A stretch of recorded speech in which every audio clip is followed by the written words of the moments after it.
اگر تمہارے اندر اتنی ہمت ہے آپ مسلمانوں یاد رکھنا، عاجز آ گئے تو تم نے قرآن کو جلانا شروع کر دیا، عالمی سطح پر ان کو دہشت گرد قرار دے دیں گے۔ الصلاۃ والسلام علیکہ یا سیدی یا رسول اللہ وعلی آلکہ واصحابکہ یا رحمۃ للعالمین۔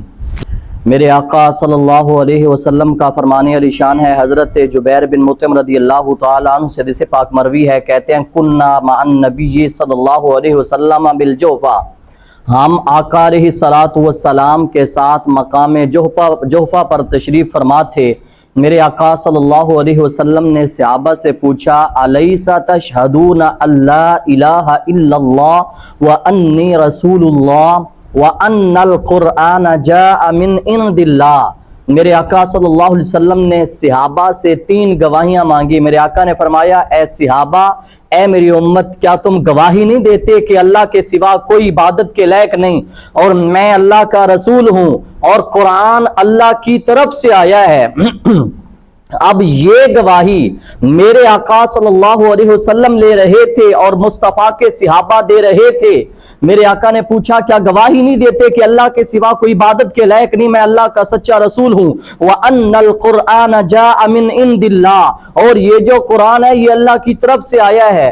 قَالُوا بَلَا، صحابہ عرض کرتے ہیں یا رسول اللہ صلی اللہ علیہ وسلم، ہم یہ تینوں باتوں کی گواہی دیتے ہیں کہ آپ اللہ کے سچے رسول ہیں اور اللہ کے سوا کوئی عبادت کے لائق نہیں اور قرآن اللہ کی طرف سے آیا ہے۔ میرے آقا نے فرمایا فَأَبْشِرُوا، اے صحابہ اگر تم گواہی دیتے ہو تو پھر خوش ہو جاؤ۔ فَإِنَّ الْقُرْآنَ طَرَفُهُ بِيَدِ اللَّهِ، فرمایا یہ جو قرآن ہے اس کا ایک کنارہ رب کے دستے قدرت میں ہے۔ میرے آقا صلی اللہ علیہ وسلم نے فرمایا فَإِنَّ هَذَا الْقُرْآنَ طَرَفُهُ بِيَدِ اللَّهِ، میرے آقا صلی اللہ علیہ وسلم نے فرمایا اے صحابہ خوش ہو جاؤ، کیوں؟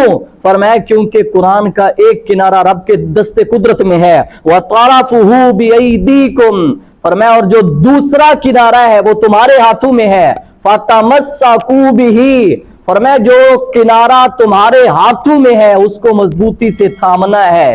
آج اتنی بڑی قرآن جو عظمتوں کا حامل تھا، ان حالیہ دنوں کے اندر سویڈن کے اندر علل اعلان قرآن کو جلایا گیا اور ان بدبختوں نے عید والے دن 1.5 ارب مسلمانوں کے دلوں کو مجروح کیا۔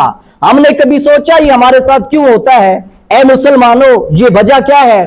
سب سے پہلی وجہ یہ ہے وہ کفر چاہتا ہے کہ ہم یہ کام کریں گے، یہ نکلیں گے، کاروائیاں کریں گے، احتجاج کریں گے، نقصان کیا ہوگا ہم۔ اور دوسری وجہ یہ ہے آج اگر مسلمانوں کا رشتہ قرآن سے مضبوط ہوتا، کفر کی جرت تھی کہ ہمارے قرآن کو جلائیں، کفر کی یہ ہمت تھی کہ ہمارے قرآن کو علل اعلان، اور وہ بھی عید کا دن، خوشیوں کا دن مسلمانوں کی، اور زخموں پہ نمک چھڑکا گیا۔ اور اے کافروں، اگر تمہارے اندر اتنی ہمت تھی تو قرآن کو جلاتے ہو، کتنے قرآن کو جلاؤ گے؟ مسلمانوں کی روحوں سے، مسلمانوں کے دلوں سے قرآن کی محبت کیسے نکالو گے؟ یہ قرآن ہمارے دلوں میں رہتا ہے، یہ ہمارے سینوں میں محفوظ ہے اور یہ قرآن قیامت تک محفوظ رہے گا، اس کا ذمہ خود رب نے اٹھایا ہے۔ اگر تمہارے اندر اتنی ہمت ہے، رب خود فرماتا ہے قُلْ إِن كُنتُمْ فِي رَيْبٍ مِّمَّا نَزَّلْنَا عَلَىٰ عَبْدِنَا فَأْتُوا بِسُورَةٍ مِّن مِّثْلِهِ، رب فرماتا ہے اگر تم اس بات میں شک ہے جو ہم نے اپنے بندے پہ اتارا ہے تو قرآن جیسی ایک سورت لے آؤ۔ فَأْتُوا بِسُورَةٍ مِّن مِّثْلِهِ، تو قرآن جیسی ایک سورت لے آؤ۔ جب تم اس سے عاجز آ گئے تو تم نے قرآن کو جلانا شروع کر دیا۔ یہ کون سی ہے؟ ایک بات مسلمانوں یاد رکھنا، اگر آج ہم اپنی عظمت قرآن کے لیے نہ نکلے، قرآن کی حفاظت کے لیے نہ نکلے، تو کل آنے والے وقت میں یہ ڈیلی اٹھ کر کھڑے ہوں گے اور قرآن کو جلائیں گے، اور نام کیا دیں گے؟ آزادی اظہار رائے۔ لہٰذا ہمیں کیا کرنا چاہیے؟ اس کے رد عمل میں کیا کرنا چاہیے؟